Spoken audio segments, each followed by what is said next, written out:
मैं एक कमजोर व्यक्ति हुआ करता था जिसे एक भूल भुलैया में मरने के लिए छोड़ दिया गया था।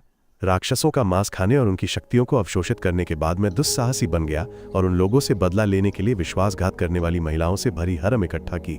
हालांकि अंत में मैं अपने भावुक साथियों से विचलित हो गया क्योंकि वहां बहुत अधिक, लेकिन इन सब के बीच में अचानक ओर्क्स के विशाल भूल भुलैया के अंदर एक अंधेरी गुफा में जाग गया जो भयानक राक्षसों से भरी एक खतरनाक भूल भुलैया है।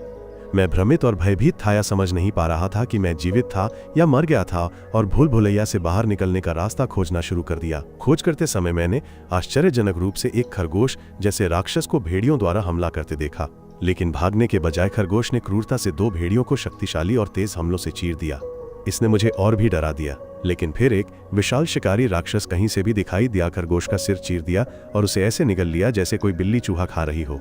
भयभीत होकर मैं पीछे मुड़कर भाग गया, लेकिन विशाल राक्षस ने मेरा एक हाथ काट दिया। राक्षस तब मेरे कटे हुए हाथ को कुतरने लगा और अधिक खाने के लिए आगे बढ़ते हुए। उस निराशाजनक क्षण में मैंने अपनी विशेष क्षमता जिसे संयोजन कहा जाता है का उपयोग किया, जिससे मुझे वस्तुओं को आकार बदलने और अस्थायी रूप से गायब होने की अनुमति मिली। मैं गलियारों से भाग गया और अंत में खून की कमी से गिर गया और बेहोश हो गया। जब मैं उठा तो मैंने खुद को एक चमकते हुए रत्न के पास पाया। ये एक पौराणिक मन का पत्थर था जो मुझे पहले मिला था।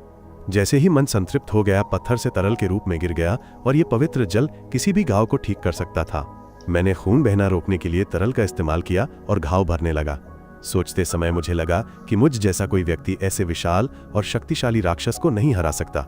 मैं शक्तिहीन महसूस कर रहा था और खुद से पूछ रहा था कि मेरे साथ ऐसा क्यों हुआ। मेरी स्मृति ने पहले के दृश्यों को दिखाया। मैं और मेरे सहपाठी शक्ति बढ़ाने और मिशन पूरा करने के उद्देश्य से ओक्स के विशाल भूल भुलैया में घुस गए।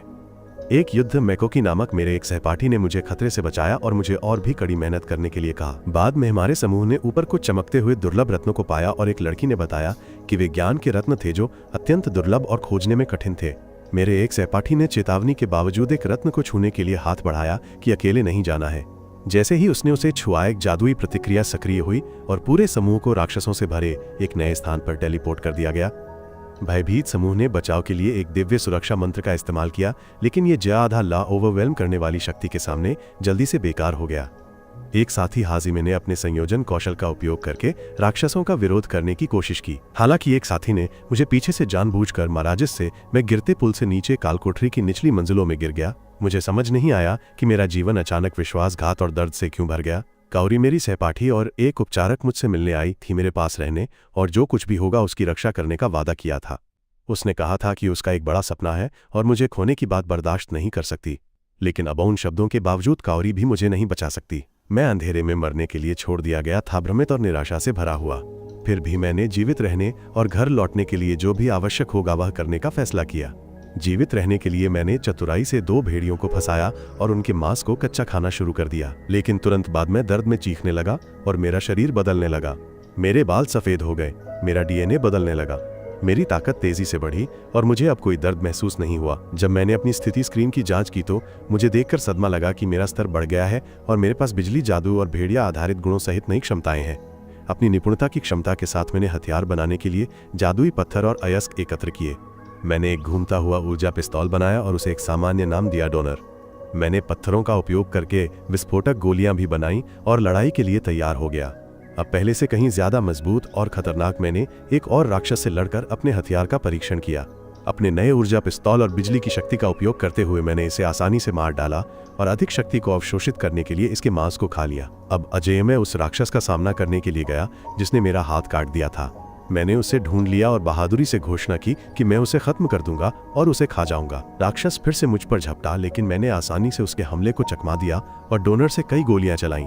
उनमें से एक ने राक्षस का हाथ काट दिया और मैंने उसे लड़ाई के बीच में एक जंगली की तरह खा लिया।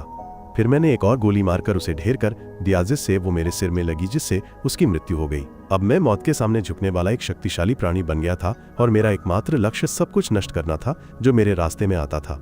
फिर मैंने इस काल कोठरी से भागने के लिए निपुणता का उपयोग करने के बारे में सोचा, लेकिन अचानक मुझे एहसास हुआ कि यहाँ 100 मंजिलें हैं और मुझे नहीं पता कि मैं किस मंजिल पर हूँ। जब मैं एक पागल की तरह जमीन के नीचे जीवित रहने में व्यस्त था तो मेरे सहपाठी महल में राजा को समझाने की कोशिश कर रहे थे।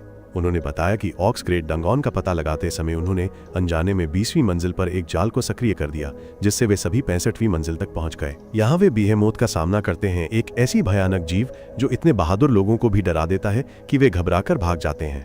हालांकि राजा असंतोष व्यक्त करते हुए उन्हें याद दिलाते हैं कि उन्हें लड़ने के लिए बुलाया गया है, इनकी सैर के लिए। उसके बाद उनके सलाहकार ने खुलासा किया कि इस दुनिया के दानव ने दानव को नियंत्रित करने का एक तरीका खोज लिया है और मानवता पतली रस्सी पर लटकी हुई है।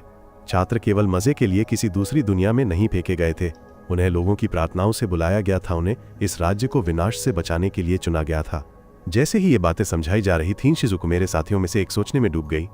उसे अपनी सबसे अच्छी दोस्त और समूह की उपचारक काओरी याद आई, जिसने उससे वादा किया था कि वो उसके साथ लड़ेगी, भले ही वो लड़ने के लिए पैदा नहीं हुई थी। तभी उसने अपने साथियों में से एक अहियामा को बुदबुदाते हुए देखा, जो बहुत चिंतित लग रहा था। मैंने उससे पूछा कि क्या वो ठीक है, लेकिन वो भूत देखकर भागे व्यक्ति की तरह घबरा गया और जल्दी से चला गया।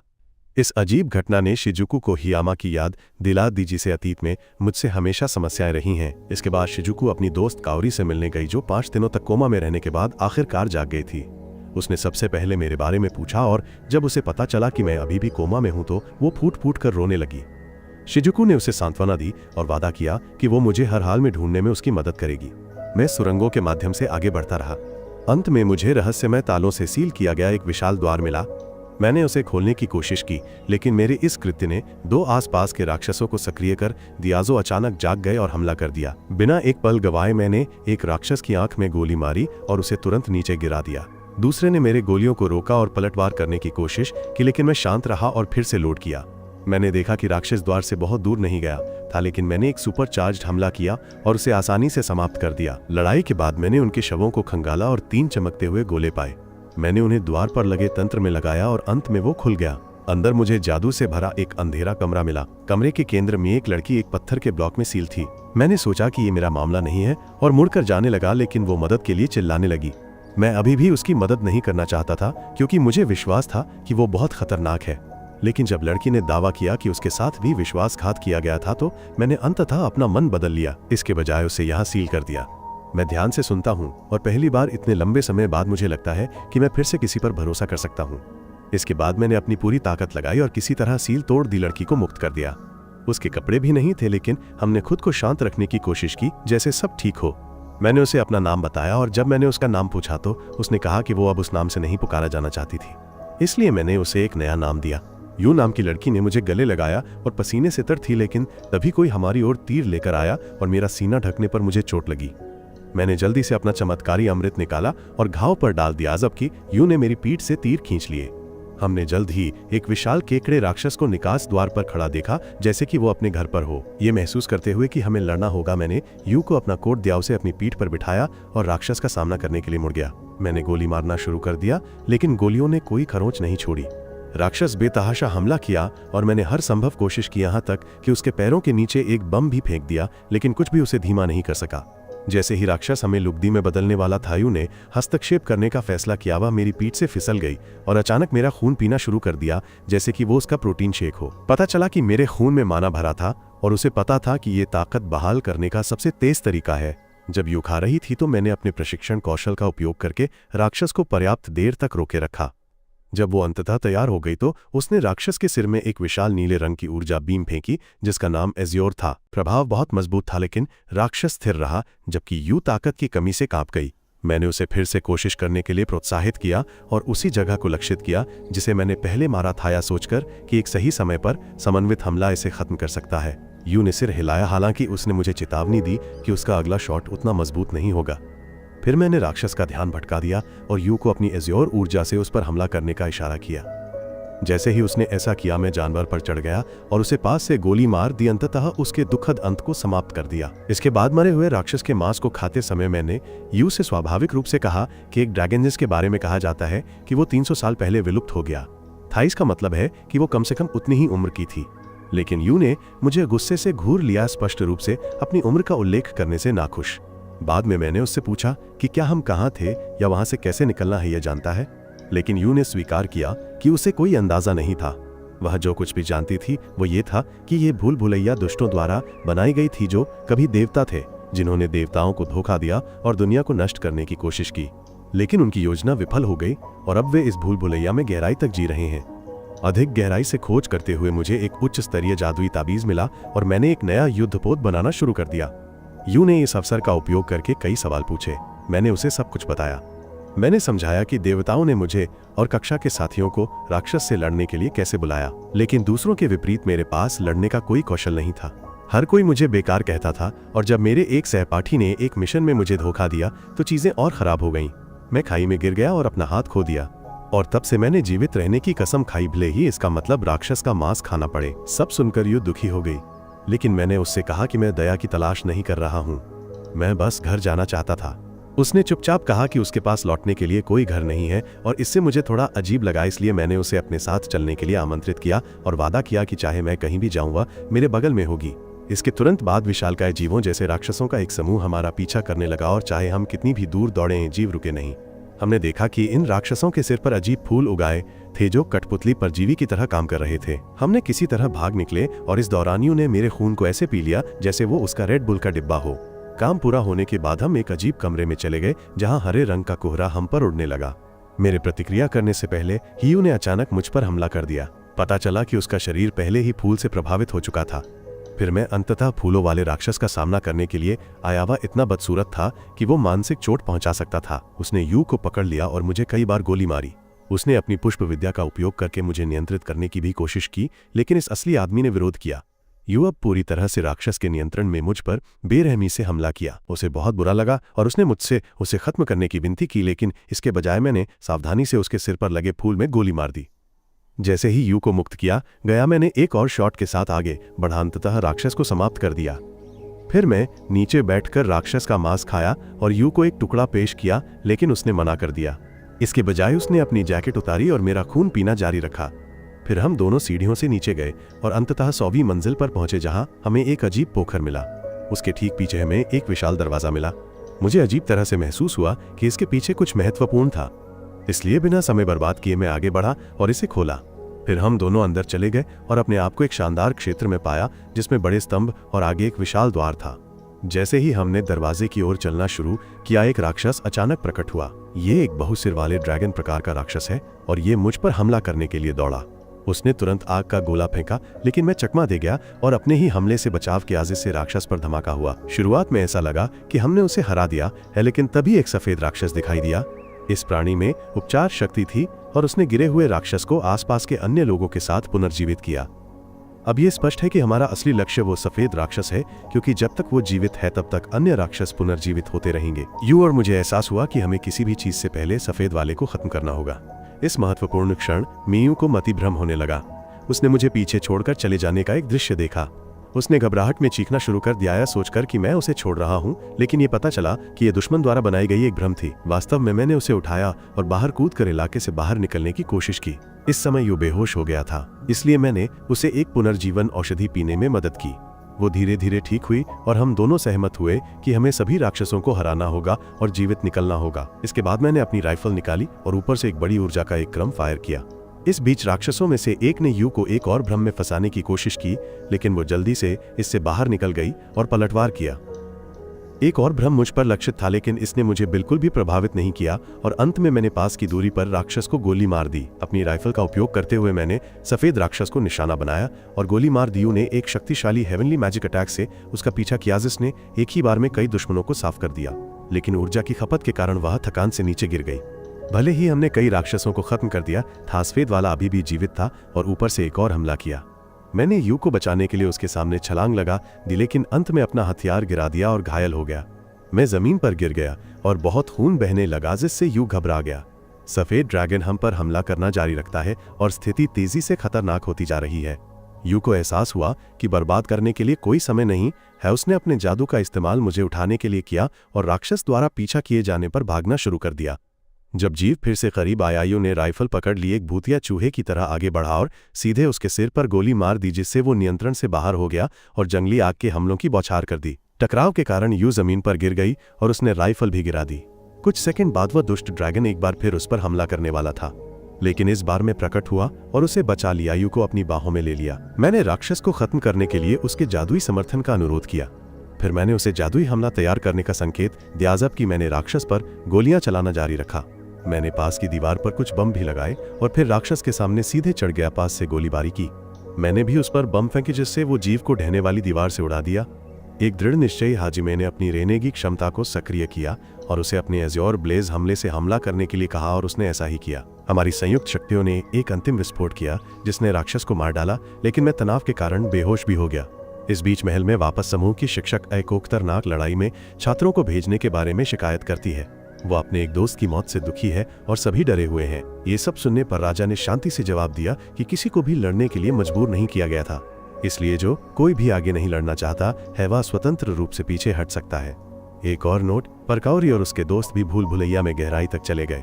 काउरी सोच में डूबी हुई थी, अभी भी मेरे बारे में सोच रही थी और मेरे साथ क्या हुआ इसकी चिंता कर रही थी, लेकिन उसके सहपाठियों ने उसे भूलने की कोशिश करने का आग्रह किया क्योंकि उन्हें आगे बढ़ना था, भले ही कुछ भी हो। फिर जब मैं बिस्तर पर लेटा था तो हवा का एक झोंका अचानक मेरी आंखें खोल देता है। मैंने चारों ओर देखा और स्तब्ध रह गया जब मैंने खुद को यू के साथ नग्न पाया। इससे पहले कि मैं पूछ पाता कि क्या हो रहा है, उसने मुझे कसकर गले लगा लिया क्योंकि उसे लगा कि मैं मर चुका हूँ। यू ने बाद में मुझे समझाया कि हम वर्तमान में विधर्मियों के ठिकाने में हैं। जब मैंने पूछा कि लड़ाई के बाद क्या हुआ तो यू ने मुझे बताया कि मैं बेहोश हो गया था, इसलिए उसने मुझे यहाँ लाया और मुझे ठीक होने में मदद करने के लिए पवित्र जल का इस्तेमाल किया। मैंने उसे मेरी जान बचाने के लिए धन्यवाद दिया और हम दोनों आसपास की खोज के लिए बाहर निकल गए।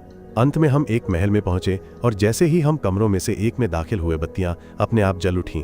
एक कंकाल सिंहासन पर ऐसे बैठा था जैसे कि वो GTA 6 की प्रतीक्षा कर रहा हो। फिर से वही। इस बीच मुझे लगा कि इस कमरे में बाहर की दुनिया का रास्ता हो सकता है। जैसे ही मैं फर्श पर चमकते हुए एक जादुई वृत्त में चला गया, कंकाल अचानक जीवित हो गया। उसके अंदर की आत्मा ने अपना परिचय ऑस्कर के रूप में दिया जिसने इस भूल भुलैया को बनाया था, और उसने मुझे सभी परीक्षणों को पास करने के लिए बधाई दी। जब मैंने सवाल पूछने की कोशिश की तो ऑस्कर ने मुझे ऐसा नहीं करने के लिए कहा, या समझाते हुए कि यह सिर्फ एक पूर्व रिकॉर्डेड संदेश था और किसी भी नए सवाल का जवाब नहीं दे सकता था। ऑस्कर ने कहा कि वो बस किसी ऐसे व्यक्ति के लिए एक संदेश छोड़ना चाहता था जो यहाँ आता है ताकि इस दुनिया की सच्चाई का पता लगाया जा सके। एक और नोट पर हम छात्रों के बाकी हिस्सों को भूल भुलैया के 65वें तल पर पहुंचते हुए देखते हैं। शिजुको को ऐसा महसूस होता है कि उन्होंने गिनीज वर्ल्ड रिकॉर्ड बनाया है। उन्हें पूरी तरह से इस बात का अंदाजा नहीं है कि उनका दोस्त पहले से ही ड्रैगन से लड़ते हुए 100वें तल पर था। हालांकि उनके कप्तान कोकी ने चेतावनी दी कि वे नहीं जानते कि आगे कौन से खतरे हैं, इसलिए उन्हें सतर्क रहना चाहिए। जैसा कि उसने भविष्यवाणी की थी, बेहेमोत ने उनका स्वागत किया जहां उसने पहले उन पर हमला किया था। टीम सभी सदमे में थी क्योंकि उन्हें लगा कि वो मर चुका है, लेकिन इस बार वे तैयार और पहले से अधिक मजबूत थे। जब युद्ध शुरू हुआ तो काउरी ने अपने दुश्मन को बहादुरी से बताया कि वे उसे खत्म कर देंगे और उसे किसी को नुकसान नहीं पहुंचाने देंगे। जब बहीमोथ दौड़ा तो कॉकी ने अपनी तलवार से उस पर वार किया और सभी को अपनी स्थिति में जाने का आदेश दिया। छात्रों में से एक ने आने वाले हमले को रोक दिया जबकि अन्य ने सहजता से तालमेल बिठाते हुए हमला किया। जब उनमें से 3 चट्टानी दरार से गिरने वाले थे तो काउरी ने उन्हें गिरने से रोकने के लिए अपने जादू का इस्तेमाल किया। उसने अपनी उपचार शक्ति का उपयोग अपने बगल के योद्धाओं को मजबूत करने के लिए करना जारी रखा, जबकि अन्य छात्रों ने कंकाल की दुष्ट लहरों से लड़ाई की। शिजुको ने अगले हमले के लिए सभी को इकट्ठा किया। तभी बहीमोथ उन पर से कूद गया और सीधे उसके पीछे खड़ी एक लड़की पर झपटा। उसने अपनी ढाल से उसके हमले को रोक दिया, लेकिन बहीमोथ बहुत मजबूत था और उसकी ढाल टूटने लगी। ये तब था जब काउरी ने जल्दी से उस लड़की को ठीक किया, जिससे उसकी जान बच गई। फिर एको ने दुश्मन पर कई हमले किए, जबकि कॉकी ने अपनी जादुई तलवार से एक शक्तिशाली वार करके उसे खत्म कर दिया। इसके साथ टीम अंततः जीत गई और राक्षस को हमेशा के लिए नष्ट कर दिया गया। मेरे पास लौटकर मैं अभी भी ऑस्कर की आत्मा की बात सुन रहा था। आत्मा ने स्वीकार किया कि उसे ठीक से पता नहीं था कि मैं वहां क्यों आया था, लेकिन उसने मुझे अपनी शक्ति देने का फैसला किया, या कहते हुए कि मैं इसका दुरुपयोग न करूं।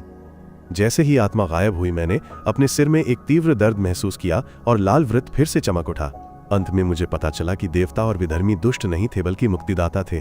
फिर मुझे एहसास हुआ कि मैंने एक नया जादू सीखा है जो मुझे रंगीन खनिजों में ऊर्जा जोड़ने और उन्हें विशेष गुण भी प्रदान करने की अनुमति देता है। यू ने पूछा कि क्या वो ये जादू सीख सकती है। रात हो गई और थोड़े से अभ्यास के बाद यू लौट आई और मुझे बताया कि ये जादू बहुत कठिन था। मैंने तब कहा, चूंकि ये जगह अब हमारी है तो क्यों ना ऑस्कर को एक योग्य दफन स्थान दिया जाए। ऐसा करने के बाद हमने इस जगह की खोज की और अंततः एक पुस्तकालय मिला। मुझे एक कंकाल के हाथ में एक चाबी मिली जिसका उपयोग मैंने बाद में खजाने और प्राचीन वास्तुकला से भरे तहखाने को खोलने के लिए किया। ये सब देखने के बाद मैंने यू से कहा कि भले ही मैं घर वापस जाना चाहता हूँ, मैं यहाँ कुछ और समय रहना चाहिए और जितना हो सके उतना सीखना चाहिए। यदि हम अन्य भूल भुलैया का पता लगाना चाहते हैं तो हमें पूरी तरह से तैयार रहना होगा। अगले कुछ दिनों में मैंने एक यांत्रिक हाथ बनाया और यू ने मेरी पीठ की मालिश की और मेरी आंखों के चारों ओर पट्टियां बांधी। उसने मेरे लिए भोजन भी तैयार किया और मैंने इसे एक प्यासे भिक्षु की तरह निगल लिया जिसने 3 साल का मौन व्रत तोड़ा हो। एक समय पर मैंने यू की उंगली में एक अंगूठी भी पहनाई ताकि उसे पता चले कि मैं कितना रोमांटिक आदमी हूं। चूंकि मैंने बहुत सारे कौशल हासिल कर लिए थे और कई शक्तिशाली औजार इकट्ठा कर लिए थे, मुझे एहसास हुआ कि पवित्र धर्म और अन्य राज्य तब तक आराम से नहीं बैठेंगे जब तक वे ये पता नहीं लगा लेते कि मेरे पास क्या है। मुझे पता है कि ये केवल समय की बात है जब हम देवताओं का निशाना बनेंगे और हमारी यात्रा दुनिया के खिलाफ युद्ध की ओर ले जा सकती है। इसलिए हम दोनों ने एक दूसरे की रक्षा करने और आगे बढ़ने का वादा किया है, चाहे रास्ते में किसी से भी लड़ना पड़े। अगले दिन हम श्रेया नाम की एक लड़की से मिलते हैं जो एक बच्चा है लेकिन एक सोशल मीडिया स्टार की काया है। वो एक दो सिर वाले ड्रैगन से बचते हुए एक पहाड़ी पर चढ़ने की हताशा में है जो उसका पीछा कर रहा है। तभी ऊर्जा का एक विस्फोट हुआ और मैं और यू ऊपर से गिर पड़े। हमारे देखने के बाद ड्रैगन घबराकर भाग गए और हम दोनों जमीन पर उतरने से खुश थे। इस बीच एक अति उत्साही श्रेया मेरे पास आई और बिना रुके बातें करने लगी। मुझे वो बहुत परेशान लगी और दूर जाने की कोशिश की, लेकिन श्रेया ने मेरा पैर पकड़ लिया और अपने परिवार को बचाने की भीख मांगने लगी। मुझे समझ नहीं आया कि मैं एक ऐसे बच्चे के परिवार को क्यों बचाऊं जिसे मैं जानता भी नहीं। यू ने आखिरकार उसे कूड़े की तरह फेंक दिया और श्रेया समझ नहीं पा रही थी कि वे उसके जैसी खूबसूरत लड़की को कैसे छोड़ सकते हैं। तभी ड्रैगन फिर से प्रकट हुए, लेकिन मैंने उन्हें अपनी रहस्यमयी जादुई शक्ति से आसानी से मार दिया। फिर मैंने श्रेया से अपना पैर छोड़ने के लिए कहा और यहाँ तक कि उसके सिर पर मारा, लेकिन उसने मेरी व्यक्तिगत जगह का उल्लंघन किया और कहने लगी कि वो मेरी प्रेमिका से ज्यादा गर्म है, इसलिए कम से कम मुझे उसे सुनना चाहिए। मुझे उसका तर्क बकवास लगा और मैंने फिर से उसके सिर पर मारा, लेकिन वो फिर भी लगी रही। इसलिए अंत में हम दोनों हार मान गए और उसे सुनने का फैसला किया। श्रेया ने तब खुलासा किया कि उसे उसके कबीले से निकाल दिया गया था और तुरंत ही राक्षस ने उन पर हमला कर दिया। उसके लोग खुद का बचाव नहीं कर सकते थे क्योंकि वे किसी भी मन को नियंत्रित नहीं कर सकते थे, लेकिन श्रेया इसे आसानी से कर सकती थी और यहाँ तक कि भविष्य की घटनाओं को देखने के लिए भविष्यवाणी नामक एक विशेष जादू का भी इस्तेमाल कर सकती थी। इस तरह वो जानती थी कि हम आने वाले हैं और उन्होंने हमें पहचान लिया। मुझे स्पष्ट रूप से कोई दिलचस्पी नहीं थी, इसलिए मैंने अपनी अंगूठी से एक मोटरसाइकिल बनाई और जाने की तैयारी की, लेकिन एक हताश श्रेया ने मुझे रोका। उसने खुलासा किया कि वो जानती थी कि मैं विशाल पेड़ की ओर जा रहा हूं और उसने वादा किया कि वो खुद रास्ता दिखाएगी। मुझे अभी भी संदेह था, लेकिन यू ने मुझे मना लिया और हम तीनों ने अपनी यात्रा शुरू कर दी। इस बीच श्रेया के पूरे परिवार को राक्षसों द्वारा इस तरह पीछा किया जा रहा था जैसे वे उन पर पैसे बकाया थे। एक विशाल राक्षस ने एक बच्चे को निशाना बनाया और उसे खाने की तैयारी की, लेकिन मैं कहीं से भी प्रकट हुआ और उसे खत्म कर दिया। फिर मैंने श्रेया को हवा में उछाला और सभी राक्षसों को मांस के टुकड़े में बदलने के लिए उसे एक चारा के रूप में इस्तेमाल किया। कुछ ही मिनटों में खतरा टल गया और कबीले के बाकी लोग सभी राक्षसों से बच निकले। उस रात वे महीनों में पहली बार शांति से सोए और श्रेया ने उनकी मदद करने के लिए मुझे धन्यवाद दिया, लेकिन मैंने एक बार फिर उसके प्रति अनादर दिखाया। अगले दिन पूरा कबीला मुझसे कहा कि वे और अधिक शक्तिशाली बनना चाहते हैं और मुझे उन्हें प्रशिक्षित करने के लिए कहा। मैंने हाँ कहा और उन्हें एक योद्धा की तरह लड़ने के बारे में विस्तार से सिखाना शुरू कर दिया। पूरा कबीला मेरे साथ अपने सभी समर्पण के साथ चला गया और शी ने भी कुछ नई युद्ध कला सीखी। अंतिम प्रशिक्षण सत्र समाप्त होने के बाद शी ने हमारे साथ यात्रा करने की अनुमति मांगी। मैं जानना चाहता था कि वो इतनी हताशा से हमारे साथ क्यों जाना चाहती थी और उसने जवाब दिया कि वो मुझसे प्यार करती है और मेरे पास रहना चाहती थी। दूसरी ओर कबीले के लोग जंगली हो गए थे और वे अपने रास्ते में आने वाले सभी राक्षसों का सफाया कर रहे थे। इसने शी को चिंतित कर दिया और उसने मुझसे पूछा कि मैंने उन्हें क्या सिखाया था, लेकिन मैंने जोर देकर कहा कि मैंने उन्हें केवल लड़ना सिखाया था। जल्द ही हम विशालकाय पेड़ पर पहुंचे जो मर चुका था। हमें वहां एक खंभा मिला जो ऑस्कर के महल के खंभे जैसा दिखता था। मैंने अपनी अंगूठी उस पर लगा दी और जान लिया कि हमें विशेष पुनर्योजी शक्ति प्राप्त करने के लिए एक और भूल भुलैया को पार करना होगा। जाने से पहले मैंने कबीले के लोगों को अलविदा कहा जिन्होंने मुझे मालिक कहना शुरू कर दिया था। वे मेरे साथ मदद करने के लिए आना चाहते थे, लेकिन मैंने उन्हें वहीं रहने और भी कड़ी मेहनत करने के लिए कहा। इस बीच शी ने बचपन के एक पल को याद किया जब उसने अपनी माँ से पूछा था कि क्या वो एक राक्षस थी या सबसे अच्छी थी। वो एक राक्षस नहीं बनना चाहती थी, लेकिन उसकी माँ ने उसे आश्वस्त किया कि अलग होना सामान्य है। उसकी माँ ने यह भी खुलासा किया कि शी वो सब कुछ कर सकती है जो दूसरे नहीं कर सकते। फिर उसने भविष्य के बारे में बात की और कहा कि शी को इस जंगल के बाहर से कुछ अद्भुत लोगों से मिलना होगा जो उसके जैसे हैं। अब हम दोनों अंततः शी को साथ जाने देने के लिए सहमत हो गए, भले ही मैं उसे रोमांटिक रूप से पसंद नहीं करता था। शी कुछ बदलना चाहती थी क्योंकि उसका एकमात्र लक्ष्य मुझे उसकी कुकी खिलाना था। फिर हम तीनों एक पहाड़ी पर पहुंचे और भूल भुलैया का रास्ता खोजना शुरू कर दिया। जबकि मैं और यूई नक्शे की जांच कर रहे थे, शी ने अचानक कहा कि उसे फिर से पेंट करने की जरूरत है, लेकिन मैंने उसे बताया कि इस दुनिया में कहीं भी कोई कॉस्मेटिक स्टोर नहीं है। उसी समय शी ने एक नागिन के पीछे एक गुप्त गुफा की खोज की जिसमें एक अजीब संकेत था और ऐसा लग रहा था कि कोई हमसे बात कर रहा था, लेकिन हम कोई भी नहीं देख पाए। जब हमने भूल भुलैया में प्रवेश करना शुरू कर दिया, शी ने एक दीवार को छुआ और गलती से उसके आर पार हो गई, जिससे दीवार अंदर की ओर मुड़ गई। मैं तुरंत दीवार पर कूद गया और अंदर चला गया, केवल शी को अजीब तरह से तैरते हुए देखने के लिए। सबसे बुरा, वह शर्मिंदा हो गई। जल्द ही समूह ने एक गुप्त चट्टान की खोज की जो उनसे बात करने लगी। शी ने उसे अपनी छड़ी से तोड़ने की कोशिश की, लेकिन फिर भी आवाजें आती रहीं, जिससे वो निराश और थकी हुई हो गई। फिर हम तीनों एक हॉल से गुजरे जहां मैंने गलती से एक लीवर खींच लिया, जिससे हमारे आसपास के सभी दरवाजे बंद हो गए। एक विशाल चट्टान सीढ़ियों से हमारे नीचे लुढ़कने लगी और भले ही हमने जादू का उपयोग करने की कोशिश की, पता चला कि हमारे मंत्र यहाँ काम नहीं कर रहे थे। मैंने जल्दी से बर्फ को बाहर निकाला और उसे तोड़ दिया, लेकिन बर्फ के कई अन्य टुकड़े गिरते रहे।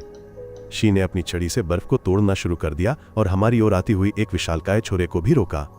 फिर मैंने युए को एक आलू की तरह उठाया और शी मेरे पीछे आते हुए जितनी तेजी से भाग सकता था भागने लगा। अंत में हमने खुद को उसी स्थान पर वापस पाया जहां से हमने शुरुआत की थी, ये महसूस करते हुए कि हम बस गोल गोल दौड़ रहे थे।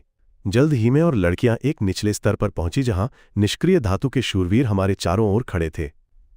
केवल उन्हें देखकर ही मुझे एक अजीब सी भावना हुई, इसलिए मैंने लड़कियों को तुरंत उन पर हमला करने का आदेश दिया। हम तीनों ने अपने सभी कौशलों का उपयोग किया और शूरवीरों के एक के बाद एक नीचे गिराना शुरू कर दिया, लेकिन हमने कितने भी शूरवीरों को हटा दिया हो, अन्य शूरवीर आते ही रहे। इसलिए हम एक कन्वेयर बेल्ट पर कूद गए जिसने हमें ऊपर पहुंचाया। शीर्ष पर एक विशालकाय जीव हमारा इंतजार कर रहा था और उसने खुद को माइलेडी राइजेन के रूप में पेश किया। मैं भ्रमित था क्योंकि ऑस्कर के नोट्स के अनुसार माइलेडी राइजेन एक ऐसा व्यक्ति था जो बहुत पहले मर चुका था। जीव को ऐसा लग रहा था कि जैसे वो ऑस्कर की भूल भुलैया से निकली हो, लेकिन मैंने पहले जवाब मांगा नहीं तो मैं लड़ने के लिए तैयार था। मैंने कहा कि मैं केवल प्राचीन जादू के लिए आया था और कुछ नहीं। रोबोटिक जीव ने जोर देकर कहा कि वो असली माइलेडी राइजेन है और अगर मुझे जादू चाहिए तो मुझे पहले कुछ सवालों का जवाब देना होगा। उसने मेरे उद्देश्य और मेरे प्राचीन जादू प्राप्त करने की इच्छा के पीछे के कारण के बारे में पूछताछ करना शुरू कर दिया। मैंने समझाया कि मुझे अपनी इच्छा के विरुद्ध इस दुनिया में भेजा गया था और अब मैं घर वापस जाना चाहता था। मुझे एक ऐसे प्राचीन जादू की सख्त जरूरत थी जो किसी व्यक्ति को दुनियाओं के बीच कूदने दे। फिर मैंने रोबोटिक जीव से मुझे जादू देने के लिए कहा, लेकिन उसने मना कर दिया। धोखा दिए जाने पर क्रोधित होकर मैंने आग का गोला फेंका और उसे रोबोटिक जीव पर दाग दिया। इसके बाद शी का नंबर आया, वह रोबोट की ओर कूदी और अपनी छड़ी से उसका हाथ तोड़ दिया। फिर मैंने 2 और बार निशाना साधा उसके कोर और उसके जोड़ों पर। इसके कारण रोबोट जमीन पर गिर गया और हम तीनों ने माना कि वो मर चुका है। लेकिन जैसे ही धुआं छटा, हम तब हैरान रह गए जब हमें पता चला कि दुश्मन पूरी तरह से ठीक था। उसी क्षण हमने अपने ऊपर पत्थरों की बौछार आते देखी, इसलिए मैंने जल्दी से दोनों लड़कियों को पकड़ा और वहां से कूद गया। जब हम कुछ समय के लिए दिखाई नहीं दिए तो रोबोटिक जीव ने सोचा कि वो जीत गया है, लेकिन फिर मैं पास के एक खंभे से कूल अंदाज में प्रकट हुआ। हम तीनों ने फिर से हमला किया, लेकिन इस बार उसने समन्वय किया और मुझे हमेशा के लिए खत्म कर दिया। मैंने रोबोट के कोर में एक शॉट मारा और उसके शरीर पर एक उपकरण लगाया। यूए ने रोबोट को हिलने से रोकने के लिए अपनी जमने की शक्ति का इस्तेमाल किया और फिर शी ने अपने अंतिम प्रहार से उस उपकरण पर वार किया जिसे उसके शरीर पर लगाया गया था। वार कोर तक पहुंच गया और उसे तोड़ दिया, अंततः परेशान करने वाले रोबोट को खत्म कर दिया। लड़ाई के बाद यूए ने शी को एक प्यारे बच्चे की तरह गोद में उठाया और उसे एक अच्छी लड़की कहा। किसी कारण से शी आश्चर्यचकित हो गई और वो बहुत भावुक हो गई। उस समय रोबोट नीचे गिर गया और अपनी बची हुई ताकत से बोलने लगा। उसने मुझे चेतावनी दी कि यदि मुझे प्राचीन जादू प्राप्त करना है तो मुझे देवताओं का सामना करना पड़ेगा। आगे बढ़ते हुए हम तीनों एक ऐसे क्षेत्र में पहुंचे जहां हम असली माइलेडी से मिले, जो एक छोटी सी कली की तरह लग रही थी। उसने खुद को प्यारा और कोमल दिखाने की कोशिश की, लेकिन एक क्रोधित शी ने अपने गदा से उसके सिर पर प्रहार किया। शांत होने के बाद माइलेडी ने हमें बताया कि मैं और शी अभी भी प्राचीन जादू का उपयोग करने के लिए पर्याप्त शक्तिशाली नहीं थे, लेकिन यू पहले से ही इसे आसानी से नियंत्रित कर सकता था। फिर उसने मुझे एक विशेष अंगूठी दी, लेकिन मैं अभी भी संतुष्ट नहीं था, इसलिए मैंने उससे और अधिक खजाने मांगने के लिए हिलाना शुरू कर दिया। कुछ देर बाद जब हम तीनों खजाने के संदूक को लूटने में व्यस्त थे तो एक थकी हुई माइलेडी ने एक लीवर खींचा, जिससे कमरे में पानी की एक विशाल धारा बह निकली। हम तीनों ने खुद को एक नदी में पाया जिसमें कुछ अजीब जीव थे, जैसे एक बदसूरत पकड़े हुए मछली। मैं और यू तुरंत किनारे पर चढ़ गए, लेकिन एक अनाड़ी शी पानी में डूब गई। सौभाग्य से मैंने उसे पानी से बाहर निकाला और उसके होश में आने तक कृत्रिम श्वसन किया। फिर हम तीनों पास के एक होटल में पहुंचे और रात बिताने का फैसला किया। जब हम कमरों की व्यवस्था पर चर्चा कर रहे थे, ने सुझाव दिया कि शी एक अलग कमरे में रहे, लेकिन इस गर्म मिजाज वाली लड़की ने जोरदार विरोध किया। इसके बजाय उसने सुझाव दिया कि यू को एक अलग कमरे में रहना चाहिए, जबकि मैं और वो पूरी रात मजे कर सकते थे। दुर्भाग्य से शी ने यह थोड़ा जोर से कहा और आसपास के लोग जो उन्होंने सुना उससे पूरी तरह से स्तब्ध थे। कुछ दिनों बाद मुझे यू और शी को एडवेंचर गिल्ड के प्रमुख ओक्स के घर आमंत्रित किया गया। वो हैरान था कि हम 3 लोग राइजेन कालकोठरी में कैसे आसानी से घुस गए और अब उसे हमारी मदद चाहिए। ओकस ने खुलासा किया कि 3 साहसी लोगों का एक समूह उत्तरी पहाड़ी क्षेत्र में टोही के लिए गया था, लेकिन वे कभी वापस नहीं आए। बचाव विशेष रूप से महत्वपूर्ण था क्योंकि लापता लोगों में से एक विल कुडेता था जो एक शक्तिशाली रईस का बेटा था। ओकिस ने यह भी खुलासा किया कि समूह पर किसी अत्यंत शक्तिशाली चीज ने हमला किया था, इसलिए वो चाहता था कि मैं और मेरी लड़कियां उन्हें बचाएं। मैंने अभी भी मना कर दिया, लेकिन जब ओकिस ने वादा किया कि अगर कोई घटना होती है तो गिल्ड पूरी तरह से समर्थन करेगा, तो मैं 2 शर्तों पर सहमत हुआ। मैं हम तीनों के लिए नई स्थिति रिपोर्ट चाहता था और अगर मेरी कोई मांग थी तो उसे बिना पूछे पूरा किया जाना चाहिए। ओकस ने समझौते को स्वीकार कर लिया और उसके साथ हम तीनों मिशन को पूरा करने के लिए निकल पड़े। यात्रा के दौरान हम भूखे थे, इसलिए मैंने हमसे क्यूंग खाने का सुझाव दिया। मेरा पसंदीदा व्यंजन मेरे घर का पास के एक होटल में आइको अपने छात्रों के साथ दोपहर का भोजन कर रही थी। उसने उनकी कड़ी मेहनत की प्रशंसा की और उन्हें अगले दिन जारी रखने के लिए प्रोत्साहित किया। जब वे खा रहे थे और बात कर रहे थे तो होटल मालिक उनसे मिलने आया कि उन्हें खाना कैसा लगा। सबने कहा कि उन्हें यह बहुत पसंद आया, लेकिन मालिक थोड़ा असंतुष्ट लग रहा था। उदास चेहरे के साथ उन्होंने खुलासा किया कि उन्होंने अंतिम मसाला का आखिरी जार इस्तेमाल कर लिया था और पहाड़ी से संबंधित समस्या के कारण इसे फिर से नहीं भर सकते थे। यह अफवाहें फैल रही थीं कि एक राक्षस इसमें शामिल हो सकता है और कुछ साहसी लोग जांच करने गए थे लेकिन वापस नहीं लौटे। मालिक ने यह भी खुलासा किया कि 3 विशेष मेहमानों को स्थिति को हल करने के लिए भेजा गया था। इस समय मैं और मेरी टीम होटल पहुंचे और आइको ने तुरंत पहचान लिया कि वे उसके खोए हुए छात्र थे। वो मेरे पास दौड़ी, हिल गई और भावुक हो गई, लेकिन मैंने उससे ठंडेपन से कहा कि मैं वो व्यक्ति नहीं हूं जिसे वो ढूंढ रही थी। हालांकि आइको ने जिद्दी होकर मेरा हाथ पकड़ लिया और हताशा में पूछना शुरू कर दिया कि क्या हुआ था। कुछ देर बाद मैं मेज पर बैठ गया, मेन्यू पर नजर डाली और करी का ऑर्डर दिया। जब मैंने आइको को पीटना जारी रखा तो वो चिढ़ गई और जानना चाहा कि वे 2 लड़कियां कौन थीं। यूए ने लापरवाही से कहा कि वे मेरे प्रेमी थे, लेकिन इससे आइको और भी चौंक गई। ये सोचकर कि मेरा उनके साथ त्रिकोणीय संबंध है, उसने मुझे डांटा और मुझे एक नीच व्यक्ति कहा। अंत में वे सब एक साथ खाए, लेकिन आइको मुझसे लगातार कई सवाल पूछती रही। मेरे एकमात्र जवाब में ये कहा गया कि मैंने बहुत मेहनत की थी, कोई स्पष्टीकरण नहीं दिया, जिसने उसे और अधिक परेशान कर दिया। तभी एक योद्धा संयोग से हमारे टेबल पर आया और मुझसे वरिष्ठों से बात करने का तरीका सिखाया। फिर उसने शी के बड़े कानों का अपमान किया, कहते हुए कि उन्हें अधिक मानवीय दिखने के लिए हटा दिया जाना चाहिए। योद्धा ने यूए से भी बदतमीजी से बात की, लेकिन उसने जवाब दिया कि उसने उसे एक छोटा आदमी कहा। इससे उस छोटे से आदमी को ठेस पहुंची और वो अपनी तलवार से उसे सबक सिखाने के लिए आगे बढ़ा, लेकिन जैसे ही उसने उसे लेने के लिए हाथ बढ़ाया, मैंने उसे गोली मार दी और उसे फिर से ऐसा करने की कोशिश न करने की चेतावनी दी। इस बीच आइको के छात्रों में से एक को याद आया कि मैंने एक बार उसे एक भूल भुलैया में कंकाल से बचाया था और ये देखकर हैरान रह गया कि मैं कितना बदल गया था। वो कमजोर बच्चा नहीं था जिसे वो याद करती थी, वो क्रूर, मजबूत और भयानक बन गया था। खाने के बाद मैंने आइको से कहा कि मेरा उनसे फिर से जुड़ने का कोई इरादा नहीं है। मैं ये समझाना नहीं चाहता था कि मेरे साथ क्या हुआ था और उन्हें चेतावनी दी कि वे मेरे रास्ते में कभी हस्तक्षेप न करें। इसके बाद शी योद्धा की टिप्पणी से थोड़ी परेशान हो गई, खुद से पूछने लगी कि क्या लोग वास्तव में उसके कानों को नापसंद करते हैं। लेकिन यूए ने उसे बताया कि चिंता न करे, क्योंकि उसके कान बहुत प्यारे थे और यहाँ तक कि मुझे भी वे पसंद थे। जब हम तीनों चले गए तो आइको ने वादा किया कि वो कभी हार नहीं मानेगी और मुझे घर वापस लाने का संकल्प लिया। उस रात वह होटल के कमरे में बैठी उन सब बातों पर विचार कर रही थी जो हुआ था। अचानक मैं उसके कमरे में प्रकट हुआ, जिससे वो चौंक गई। उसने पूछा कि मैं अंदर कैसे आया। मैंने समझाया कि ये मेरे नए कौशल की मदद से काफी आसान था। इसके बाद वे बैठ गए और कॉफी पर बातें करना शुरू कर दिया और मैंने कहा कि मेरे पास बताने के लिए कुछ बहुत महत्वपूर्ण है। मैं उसे सच बताना शुरू कर दिया कि मैं उस समूह में क्यों शामिल नहीं होना चाहता। अतीत में जब प्राचीन देवताओं ने अवतार लिया तो उन्होंने दुनिया को युद्ध में झोंक दिया। मनुष्य, राक्षस और कई अन्य जीव एक दूसरे से लड़ने लगे। इन कठिन समय के दौरान मुक्तिदाताओं नामक एक समूह ने पाया कि देवता केवल उनका मनोरंजन करने के लिए उपयोग कर रहे थे। इससे उनका युद्ध का उत्साह खत्म हो गया और उन्होंने विरोध करने का फैसला किया, लेकिन योजना विफल हो गई। देवताओं ने उन पर ईशनिंदा का आरोप लगाया और प्रचार किया कि वे दुनिया को नष्ट कर रहे थे। मानवता ने मुक्तिदाताओं को पीठ दिखा दी, जिन्हें जानवरों की तरह शिकार किया गया था। अधिकांश को मार दिया गया और कुछ ही बचे हुए लोगों ने महसूस किया कि शक्ति से देवताओं को नहीं हराया जा सकता। इसलिए वे तितर बितर हो गए, दुनिया भर में जानलेवा चुनौतियां पैदा की। जो कोई भी इन चुनौतियों को पूरा करेगा उसे महान शक्ति प्राप्त होगी। मुक्तिदाता अभी भी उम्मीद कर रहे थे कि एक दिन एक सच्चा विजेता उठेगा और देवताओं की बिल्ली चूहे के खेल को नष्ट कर देगा। मैंने कहा कि ये वही है जो मैंने महीनों तक एक भूल भुलैया में फंसने के दौरान सीखा था। आइको ने पूछा कि क्या मेरे पास भगवान के खिलाफ युद्ध की कोई योजना है, लेकिन मैंने कहा कि मुझे उनमें से किसी में भी दिलचस्पी नहीं है। मैं सिर्फ घर जाना चाहता था और भूल भुलैया केवल उस लक्ष्य की ओर ले जाने वाला रास्ता है। अब जब मैंने सब कुछ कह दिया है तो मैं जाने की तैयारी कर रहा हूँ। लेकिन आइको ने उल्लेख किया कि काओरी ने कभी भी मुझ पर से अपना विश्वास नहीं खोया। वो हमेशा सोचती थी कि मैं वापस आऊंगा और अभी एक भूल भुलैया में एक टीम के साथ काम कर रही है। मैंने चेतावनी दी कि दोस्त दुश्मन से ज्यादा खतरनाक हो सकते हैं, क्योंकि वे तब विश्वासघात कर सकते हैं जब आप कम से कम उम्मीद करते हैं। फिर मैंने खुलासा किया कि मैं गलती से भूल भुलैया में नहीं गिरा, मुझे किसी ने नीचे धकेला था। अगली सुबह जब हम तीनों अपने मिशन की तैयारी कर रहे थे, आइको और उसका समूह भी आ गया लापता लोगों की तलाश में शामिल होने का अनुरोध किया। मैंने मना कर दिया और अपनी मोटर बाइक ले ली, लेकिन आइको बाहर निकली और जोर देकर कहा कि वो साथ चले। ये महसूस करते हुए कि वो हार नहीं मानेगी, मैं सहमत हो गया और अपनी अंगूठी से एक बड़ा ट्रक बनाया जो हम सभी के लिए काफी बड़ा था। फिर समूह उत्साहित होकर सवारी पर चढ़ गया और उन्होंने अपना मिशन शुरू कर दिया। रास्ते में आइको मेरी गोद में सो गई, जिससे बाकी लड़कियों को ईर्ष्या हुई। यूए ने सहजता से टिप्पणी की कि मैं आइको के साथ बहुत अच्छा व्यवहार करता हूं, इसलिए मैंने समझाया कि उसने अतीत में मेरी बहुत मदद की थी, इसलिए मैं उसके साथ अच्छा व्यवहार करता हूं, यह भी उचित था।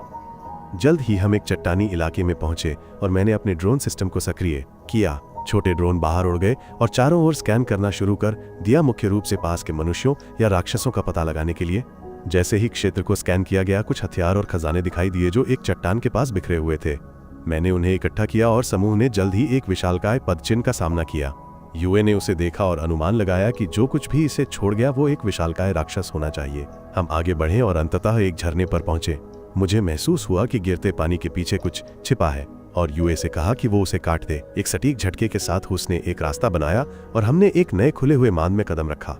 अंदर हमने जमीन पर बेहोश पड़े एक लड़के को पाया और मैंने संयोग से उसकी नाक में दम घोंट दिया, जिससे वो चौंक कर जाग गया। ये पता चला कि ये वही असफल व्यक्ति विल कुडेता था जिसकी हमें तलाश थी। मैंने अपना परिचय दिया और कहा कि हम साहसी समाज के आदेश पर लड़के को बचाने आए हैं। विल, जो अभी भी कांप रहा था और डरा हुआ था, ने समझाया कि उनके समूह पर एक काले ड्रैगन ने घात लगाकर हमला किया था। उसके सभी साथी मारे गए थे, इसलिए वो शर्मिंदा होने के बजाय दोषी महसूस करता है। ये सुनकर मैंने उसे गले लगाया और सीधे कहा कि जीवित रहना शर्मिंदा होने वाली बात नहीं है। रात घिरने लगी और हम जाने की तैयारी कर रहे थे, लेकिन मुझे अचानक खतरा महसूस हुआ और ठीक उसी समय काला अजगर अंदर आया और एक आश्चर्यजनक हमला किया। मैंने सभी को कालीन के कीड़े बनने से बचाने के लिए जल्दी से एक ढाल बनाई, जबकि यू ने मदद के लिए छलांग लगाई। शे भी बगल से दौड़ पड़ा और अपनी गदा से अजगर को मारा। यू ने एक और जादू का हमला किया और एक साथ उन्होंने अजगर को जमीन पर गिरा दिया। हालांकि जैसे ही सभी ने राहत की सांस ली, अजगर दहाड़ा और फिर से खड़ा हो गया। शे ने एक बार फिर आगे बढ़ने की जल्दी की, लेकिन अजगर ने अपनी पूंछ से उसे जकड़ लिया, जिससे वो नदी में गिर गया।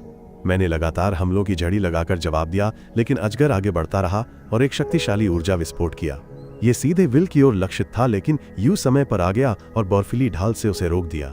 यह महसूस करते हुए कि अजगर कमजोर लोगों को निशाना बना रहा है, मैंने एको को दूसरों को सुरक्षित क्षेत्र में ले जाने के लिए कहा। जैसे ही उसने ऐसा किया, मैंने अपना जादुई खिलौना बाहर निकाला और एक स्निपिंग शॉट मारा। अजगर ने भी आग उगल दी, जिससे ये जगह हिल गई। फिर मैंने अजगर के पेट को बांध दिया, इससे पहले कि मैं पास में एक बम विस्फोट करूं। गंभीर रूप से घायल होने के बावजूद अजगर लड़ने के लिए खड़ा रहा, लेकिन शे ने उसे अपनी गदा से तब तक पीटा जब तक कि उसकी जान नहीं निकल गई। अब अंतिम जानवर वश में हो गया है। मैंने एक धातु की छड़ निकाली और उसे उस जगह पर डाल दिया जहां से ड्रैगन सचमुच छड़ नहीं चाहते थे। इससे असहाय जानवर एक लड़की की आवाज में चिल्लाया, कहते हुए कि वो वास्तव में एक ड्रैगन जनजाति का सदस्य थी। उसने मुझसे मेरे पिछले हिस्से से धातु की छड़ निकालने की विनती किया, कहते हुए कि उसका जादू समाप्त हो रहा है, जिसका अर्थ है कि वो जल्द ही अपना मानव रूप खो देगी। लेकिन आज्ञा मानने के बजाय मैंने धातु की छड़ को और गहरा धकेला, जिससे वो लगभग बेहोश हो गई। मैंने एक आत्मसंतुष्ट मुस्कान के साथ धातु की छड़ को घुमाया भी। अंत में अजगर हार मान गया और स्वीकार किया कि उसे हेरफेर किया गया था। किसी ने उसकी स्वतंत्रता छीन ली थी और उसे साहसी लोगों पर हमला करने के लिए मजबूर किया था, जिससे उसे कोई विकल्प नहीं मिला। विल ने उस पर विश्वास नहीं किया और उस पर झूठ बोलने का आरोप लगाया, लेकिन अजगर ने जोर देकर कहा कि उसकी प्रजाति कभी झूठ नहीं बोलती। यूए भी उसका समर्थन करती है, यह कहते हुए ड्रैगन निष्ठावान जीव होते हैं, इसलिए वह निश्चित रूप से सच बोल रही है। ड्रैगन शायद भावुक था कि यूए जैसी एक सामान्य व्यक्ति उसका बचाव कर रही थी, लेकिन यूए ने जल्दी से स्पष्ट कर दिया कि वह वास्तव में 300 साल की थी। इस बीच विल अभी भी ड्रैगन को उसके द्वारा किए गए अपराधों के लिए माफ करने को तैयार नहीं था और ड्रैगन ने दंड स्वीकार करने के लिए सहमति व्यक्त की, लेकिन उसने इसे तब तक के लिए टालने के लिए कहा जब तक कि एक बड़ा खतरा नहीं आ रहा हो। उसने खुलासा किया कि एक छायादार व्यक्ति राक्षसों की एक सेना का नेतृत्व कर रहा था जो पास के एक गांव की ओर बढ़ रहे थे और वो उसे रोकना चाहती थी। एक हताश हाजिमे ने उसे जाने देने से इनकार कर दिया और धातु की छड़ को और गहराई तक डालना जारी रखा, लेकिन यूए ने आखिरी समय में हस्तक्षेप किया। उसका मानना था कि ड्रैगन झूठ नहीं बोल रही थी और उसे मुक्त करने का आग्रह किया। इस बार अंत में उसे मना लिया गया और उसने धीरे धीरे धातु की छड़ को खींचना शुरू कर दिया। जैसे ही ड्रैगन मुक्त हुआ, वो टियो नाम की एक खूबसूरत महिला में बदल गई। मुझे गुस्सा करने के बजाय उसने वास्तव में मुझे मोहक करना शुरू कर दिया। पता चला कि वह उस रात के आनंद से बहुत खुश थी। टियो ने तब समूह को याद दिलाया कि 60,000 राक्षसों की सेना तेजी से आ रही थी और वे 2 दिनों में गांव पहुंच सकते थे। उसने उन्हें जल्द से जल्द खाली करने की सलाह दी। विल ने मुझे मदद के लिए विनती की, लेकिन मैंने मना कर दिया कहते हुए कि मेरा एकमात्र काम विल को बचाना था, कि पूरे गांव को। फिर मैंने जानने का फैसला किया, लेकिन एक अत्यंत उत्साहित टियो ने घोषणा की कि उसका मानना समाप्त हो गया है, इसलिए उसे मेरी मदद की जरूरत है। मैंने गुस्से से उसे खींचना शुरू कर दिया, लेकिन टियो को भी इसमें मजा आया और चिल्लाने लगी जैसे कि मैं उसे धातु की छड़ से मार रहा हूं। जैसे ही राक्षसों की भीड़ गांव की ओर बढ़ी, एको ने मुझसे मदद के लिए विनती की। वो जानती थी कि अगर हम अभी हस्तक्षेप नहीं करते हैं तो सभी ग्रामीण मारे जाएंगे। मैंने पूछा कि क्या वो अपने छात्रों के जीवन को उन लोगों के लिए जोखिम में डालने को तैयार है जिन्हें वो मुश्किल से जानती थी। वह शिक्षक जोर देकर कह रही थी कि उसके छात्र हमेशा पहली प्राथमिकता थे, लेकिन वो निर्दोषों को मरते हुए नहीं देख सकती थी। एको ने स्वीकार किया कि जब उसे मेरी सबसे ज्यादा जरूरत थी तब वो मेरी मदद नहीं कर सकी और उसने इसके लिए वास्तव में माफी मांगी। फिर मैंने पूछा कि मैं चाहे जो भी निर्णय लूं, क्या वो मेरी शिक्षिका बनी रहेगी। उसने धीरे से सहमति व्यक्त की, लेकिन मुझसे निर्णय लेने से पहले उसे कम से कम सुनने का अनुरोध किया। मैंने कुछ नहीं कहा और चला गया, या कहते हुए कि आने वाली सेना की तैयारी का समय आ गया है। मैंने तुरंत गांव के चारों ओर एक जादुई सीमा बनाना शुरू कर दिया और ग्रामीणों ने मेरी मदद के लिए इकट्ठा हुए। महिलाओं और बच्चों को बाहर निकाला गया, जबकि अन्य लोगों ने भोजन तैयार किया और बचावकर्ताओं को आपूर्ति वितरित की। उस शाम एको मुझसे मिलने आई और मुझसे कुछ भी मदद करने की विनती की। मैंने उसे शांति से बताया कि राक्षस आ रहे थे और मैं तैयार था। उस रात जब मैं आग तैयार कर रहा था, एक हताश टियो मेरे पास आई। क्या आप मेरे साथ लड़ने के लिए तैयार हैं और कुछ भी करने को तैयार हैं? आपने मुझे मालिक कहना शुरू कर दिया और कहा कि आप युद्ध जीतने में मेरी मदद करना चाहते हैं। मैंने आपको मना करने की कोशिश की, लेकिन मेरे गुस्से भरे शब्दों से भी आप उत्साहित हो गए, क्योंकि आप तब से मुझे खाने का सपना देख रहे थे जब से वो धातु की घटना हुई थी। यू और शी दूर से सब कुछ देख रहे थे और थोड़ा ईर्ष्या महसूस कर रहे थे। जैसे जैसे रात गहरी होती गई, राक्षसों की सेना अंततः करीब आ गई। मैंने तब एको को कृषि की देवी घोषित कर दिया, जिसने मुझे सहित सभी नायकों को राक्षसों से लड़ने के लिए बुलाया था। ग्रामीण तुरंत उसका जयकार करने लगे, जिससे एको टमाटर की तरह लाल हो गई। तब मैंने घोषणा की कि हमारी जीत सुनिश्चित है, क्योंकि अब हमारे पास एक संरक्षक देवता है। फिर मैंने अपना क्लासिक स्निपर राइफल निकाला और दुश्मन सैनिकों पर हमला शुरू कर दिया। यू और शी भी आग के जादू से लैस थे, बल्कि टियो ने राक्षसों को नीचे गिराने के लिए अपने जादू का इस्तेमाल किया। कुछ ही क्षणों में लड़ाई उग्र हो गई। आग के गोले, बंडर और सभी प्रकार के जादुई हमले हवा में उड़ रहे थे। राक्षस एक एक करके गिरने लगे, लेकिन नायक भी थकने लगे। जब मेरा गोला बारूद खत्म हो गया तो मैं शी के साथ अपनी मोटरसाइकिल पर कूद गया और सीधे हमला कर दिया। यू ने रास्ता साफ करने के लिए एक बिजली के जादू का इस्तेमाल किया। मैं और शी फिर दुश्मन की रेखाओं में गहराई तक चले गए, जैसे जैसे हम आगे बढ़े राक्षसों को मारते हुए। मैंने राक्षसों को एक एक करके बेरहमी से खत्म करते हुए कोई खरोच भी नहीं ली। दूसरी ओर शी ने अपनी उग्र ताकत का इस्तेमाल करके कुछ को हवा में फेंक दिया और यहाँ तक कि कुछ को डरा भी दिया। एक भेड़िया ने उसे पकड़ने की कोशिश की, लेकिन उसने उसे आसानी से जमीन पर पटक दिया। अंत में दोनों को अंडरवर्ल्ड के सर्गनाजो इस सभी गड़बड़ी के लिए जिम्मेदार था को पकड़ लिया। मैंने उसके साथी भेड़िए को नीचे गिराया और उसका चेहरा देखकर मैं पूरी तरह से सन्न रह गया। वो एको के छात्रों में से एक शिमिजू था, जो कुछ समय से गायब था। लड़ाई खत्म होने और सभी राक्षसों के मारे जाने के बाद शिमिजू को एको के सामने लाया गया। उसने पूछा कि उसने ये सब क्यों किया। शिमिजू ने खुलासा किया कि वो राक्षसों के साथ इसलिए जुड़ गया क्योंकि उन्होंने उसके साथ एक विशेष व्यक्ति की तरह व्यवहार किया था। शिमिजू को यह भी विश्वास था कि यदि वो एको से निपटता है तो राक्षस उसे एक नायक के रूप में देखेंगे। हालांकि चीजें योजना के अनुसार नहीं हुई और उसकी 60,000 राक्षसों की सेना भी पर्याप्त नहीं थी। उसने मुझसे पूछा कि मैंने इतनी शक्तिशाली हथियार कहां से प्राप्त की और मैं वास्तव में कौन हूं। भले ही उसने अराजकता पैदा की थी, एको ने धीरे से शिमिजू का हाथ पकड़ा और कहा कि वो उसका दर्द समझती है। वो जानती थी कि शिमिजू विशेष महसूस करना चाहता था, जैसे कि टिकटॉक पर प्रभावशाली लोग करते हैं, लेकिन राक्षसों की तरफ से खड़े होकर अपने शिक्षक से निपटने की कोशिश करना सही तरीका नहीं है। एको ने तब उससे अतीत को भूलने और नए सिरे से शुरुआत करने का अनुरोध किया। हालांकि उन सभी शिक्षाओं के बाद भी शिमिजू ने एको के पीछे से एक सुई निकाली और जल्दी से उसके गले में लगा दी। यदि बाकी लोग हथियार नहीं डालते तो वो एक जहरीला सीरम इंजेक्ट करने की धमकी देता। जहां बाकी सब तुरंत मान गए, मैंने अपने हथियार देने से मना कर दिया, क्योंकि मुझे पता था कि यह अच्छे से खत्म नहीं होगा। इस तनावपूर्ण क्षण मेंशी ने एको को बचाने के लिए छलांग लगा दी, लेकिन किसी ने पीछे से शिमिजू को गोली मार दी। मुझे पता चला कि वो अजनबी ड्रैगन पर भाग रहा था और उसने एक शॉट लगाया, लेकिन इससे उसे ज्यादा नुकसान नहीं हुआ। इस बीच एको भ्रम में गलती से सीरम का शिकार हो गई और अब वो मौत के कगार पर है। मुझे पता था कि उसके पास ज्यादा समय नहीं है, इसलिए मैंने पवित्र जल पी लिया और उसे पिला दिया, जिससे वो धीरे धीरे होश में आ गई। इस बीच विश्वासघाती शिमिज़ु गोली लगने से धीरे धीरे मर रहा था। एको ने अपने छात्रों को बचाने के लिए मुझसे भीख मांगी, लेकिन मैंने मना कर दिया क्योंकि उस आदमी ने अभी अभी अपने गुरु को मारने की कोशिश की थी। फिर मैं शिमिज़ु की ओर मुड़ा और उस पर कई बार गोली चलाई, जिससे उसकी दुखद कहानी हमेशा के लिए समाप्त हो गई। एको उसके सामने खड़ा था, जो हुआ, लेकिन मैंने उसे परेशान ना होने और चले जाने के लिए कहा। वापस जाते समय विल ने मुझसे शांति से पूछा कि मुझे शिमिज़ु को क्यों मारना पड़ा। आखिर वह भी कुछ ही मिनटों में मरने वाला था। मैंने कुछ नहीं कहा, लेकिन यू ने खुलासा किया कि यदि मैंने उस विश्वासघाती को खत्म नहीं किया तो एको को बाकी जीवन अपराध बोध से जीना पड़ता। उसे हमेशा के लिए उस अपराध बोध को झेलना पड़ता, और इसीलिए मैंने वो बोध अपने ऊपर ले लिया। छाया में कुछ लोग गुप्त योजना पर चर्चा कर रहे थे।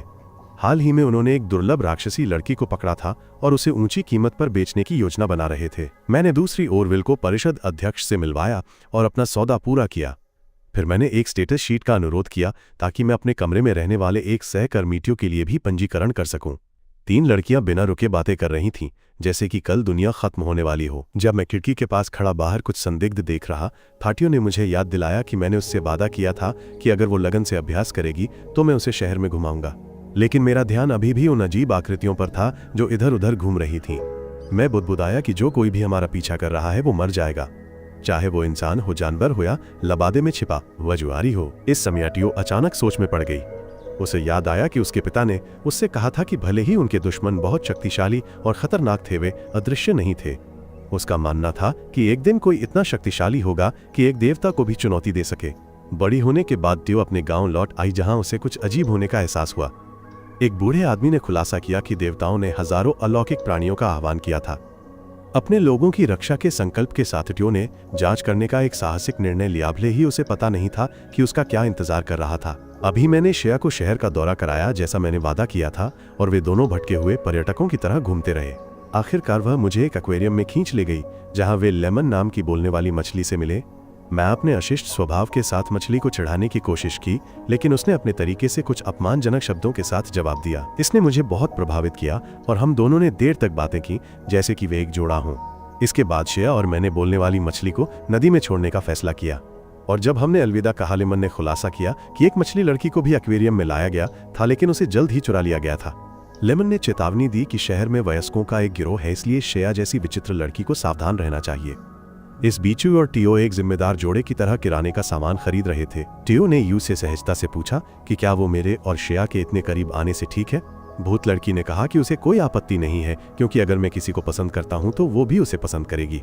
दूसरी ओर श्रेया मेरे साथ आइसक्रीम खा रही थी और पूछ रही थी कि क्या मैं खुश हूं कि टियो हमारी टीम में शामिल हो गया। मैंने स्पष्ट किया कि वो टीम में शामिल नहीं हो रही थी, बल्कि जिद्दी गधे की तरह खुद को उसमें डाल रही थी। मैंने ये भी कहा कि टियो कोई बुरा व्यक्ति नहीं है, लेकिन वो अक्सर बेवकूफ़ी भरी हरकतें करता है। उसी समय मैं सदमे में जम गया जब मैंने जमीन के नीचे कुछ अशुभ महसूस किया, इसलिए श्रेया और मैंने जांच की और जल्द ही एक तहखाने में समाप्त हो गए, जहां हमने एक बंदी लड़की को पाया। पता चला कि लड़की को उन तस्करों ने बंदी बना रखा था जो उसे बेचने की योजना बना रहे थे। उसे बचाने के बाद मैं उसे जल्दी से अपने कमरे में ले गया, जहां वो जाग गई। मैंने धीरे से उसका नाम पूछा और उसने कहा म्यू। फिर मैंने अपना और श्रेया का परिचय दिया। चूंकि वो लड़की भूखी और थकी हुई थी, हमने उसे तुरंत नहलाया, उसे गर्म भोजन दिया और उसके बालों को सुखाया। म्यू ने इन सभी का आनंद लिया और इन अजनबियों के साथ बहुत खुश थी। इसके बाद उसने खुलासा किया कि वो अपने परिवार से बिछड़ गई थी और उन दुष्ट लोगों द्वारा अपहरण कर लिया गया था। उन्हीं लोगों के बारे में लेमन ने।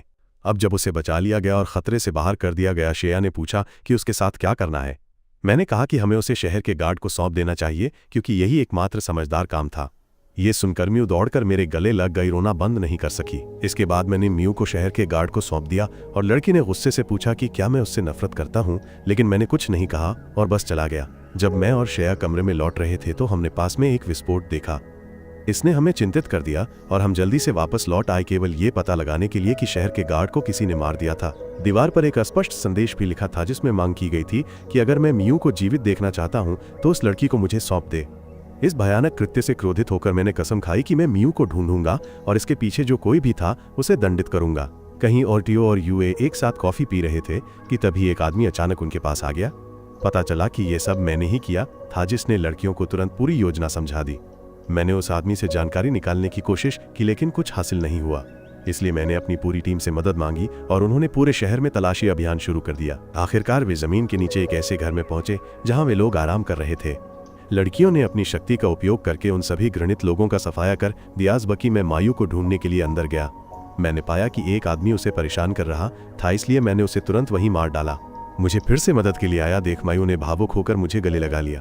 फिर मैं उसे लेकर उड़ गया और बाकी लड़कियों ने सभी तस्करों को खत्म कर दिया।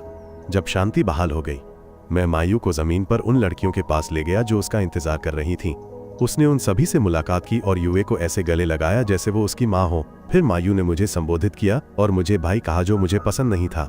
मैंने उससे मुझे मेरे नाम से बुलाने को कहा, लेकिन उसने मुझे पिता कहना शुरू कर दिया। अगले दिन मैं अपनी कार से सबको शहर से बाहर ले जा रहा था, लेकिन शिया मोटरसाइकिल चला रही थी। वो निश्चित रूप से दिखावा कर रही थी और पूरी तरह से मूर्ख लग रही थी। कार में मायू जिद कर रही थी कि वो गाड़ी चलाना चाहती है, लेकिन मैंने मना कर दिया और वादा किया कि मैं उसे बाद में सिखाऊंगा। मैंने पिता की भूमिका पूरी तरह से स्वीकार कर ली थी और मायू को अपनी बेटी कहना शुरू कर दिया था। जल्द ही हम एक बाजार पहुंचे और मैंने अपने दोस्तों के साथ अपनी पुरानी यादें ताज़ा करनी शुरू कर दी। मायू ने पूछा कि मैं उदास क्यों था। मैंने उसे बताया कि मैं 4 महीने पहले यहाँ आया था, हालांकि ऐसा लग रहा था जैसे सदियां बीत गई हों। इसके बाद समूह गिरोह के नेता लो से मिला और मैंने तुरंत उसे ओकुस का एक पत्र दिया। लोह ने पत्र पढ़ा और इस पर विश्वास करना मुश्किल था कि मेरे जैसे पतले आदमी ने 60,000 राक्षसों को खत्म कर दिया और केवल एक दोपहर में एक दुष्ट संगठन को नष्ट कर दिया। उसी क्षण एक लड़का सरगना के लिए एक अत्यावश्यक संदेश लेकर भागा। राक्षस काल कोठरी में दिखाई दिए थे। लोह ने पूछा कि किसने संदेश भेजा था और लड़के ने मेरी ओर देखा और मुझे तुरंत पहचान लिया। फिर मैंने एंडो को पुकारा और हम मिल गए क्योंकि हम कक्षा के सहपाठी थे। एंडो ये देखकर चौंक गया कि मैं कितना बदल गया था और पूरी तरह से अलग इंसान बन गया था, लेकिन वो मुझे जीवित देखकर बहुत खुश था। एंडो ने फिर मुझसे काल कोठरी में उनकी मदद करने की भीख मांगी, अन्यथा वहां मौजूद सभी लोग मर जाएंगे। कुछ घंटे पहले के एक फ्लैशबैक मैंकोकी और उसकी टीम काल कोठरी में गहराई तक थे। वे एक संदिग्ध जगह पर पहुंचे और शिजुको को तुरंत महसूस हुआ कि कुछ बुरा होने वाला है। इसके बाद समूह को फर्श पर राक्षस का खून मिला, जिसका मतलब था कि उन्हें यह महसूस होने से पहले कि वो क्या था, कुछ बड़ा चारों ओर मंडरा रहा था। एक दानव जिसमें एक राक्षसी अंगूठी और कंधे पर एक कौवा होता है अंधेरे से बाहर निकलता है। वो कॉकी की पार्टी में शामिल होने की कोशिश करती है या खुलासा करती है कि उनके दोस्तों में से एक ने निमंत्रण स्वीकार कर लिया है और दानव के पक्ष में शामिल हो गया है। हालांकि कॉकी ने उसे सीधे तौर पर अस्वीकार कर दिया और उससे लड़ने की तैयारी कर रहा है। इसके बाद दानव महिला ने राक्षसों की एक श्रृंखला शुरू की जो समूह पर एक एक करके हमला करना शुरू कर देते हैं। काउरी और बाकी लोग हर संभव प्रयास करते हैं, लेकिन राक्षस बहुत अधिक साबित होते हैं और कोई भी हमला प्रभावी नहीं होता है। वे संकोच करते हैं, वे अंततः दूसरों के हित में सहमत होते हैं। अपने क्रोध के बीच कॉकी ने अपने तलवार से पूरी तरह से राक्षसों में से एक को काट दिया। हालांकि जब एक युवा लड़की एक और लहर को रोकने की कोशिश करती है तो बिल्ली जैसे राक्षसों ने उसके पेट में खंजर घोंप दिया, जिससे वो पत्थर की बन गई। ये समूह के लिए विनाशकारी है और शिजुको ने उन्हें तुरंत वहां से भाग जाने के लिए कहा। जब कॉकी ने मना कर दिया और कहा कि उन्हें लड़ते रहना चाहिए तो उसने उसे होश में लाने के लिए उसके गाल पर थप्पड़ मारा। इस बीच एंडो 17वीं मंजिल पर पहुंचता है जहां वो कैप्टन मेल्ड से मिलता है और उसे सब कुछ विस्तार से समझाता है। अचानक एक राक्षस उन पर हमला करता है। पता चला एंडो की छलावरण क्षमताएं इतनी अच्छी नहीं थी। मेल्ड उससे लड़ता है और एंडो को बाहर के बाकी लोगों को सूचित करने के लिए कहता है, जबकि वह दुश्मन को रोकने के लिए रहता है। यही कारण है कि एंडो शुरू से ही मदद की तलाश में गिल्ड में आया था। भूल भुलैया के अंदर वापस समूह ने लड़ाई छोड़ दी है और जितनी जल्दी हो सके भागने की कोशिश कर रहा है। क्यों भागें? लेकिन जब वे थक जाते हैं तो वे एक जगह रुक जाते हैं और अपने अगले कदम पर चर्चा करते हैं। सदस्यों में से 2 सोचते हैं कि दानव महिला के साथ जुड़ना सबसे अच्छा होगा ताकि ये सारा खून खराबा समाप्त हो जाए, लेकिन कॉकी ने उन्हें चेतावनी दी कि दानव पर भरोसा नहीं करना चाहिए। जब समूह बहस कर रहा होता है तो कैप्टन मेल्ड बुरी तरह से घायल होकर आता है। वह उनसे कुछ कहने की कोशिश करता है, लेकिन एक राक्षस अचानक उसके पीछे से हमला करता है, उसे तुरंत मार डालता है।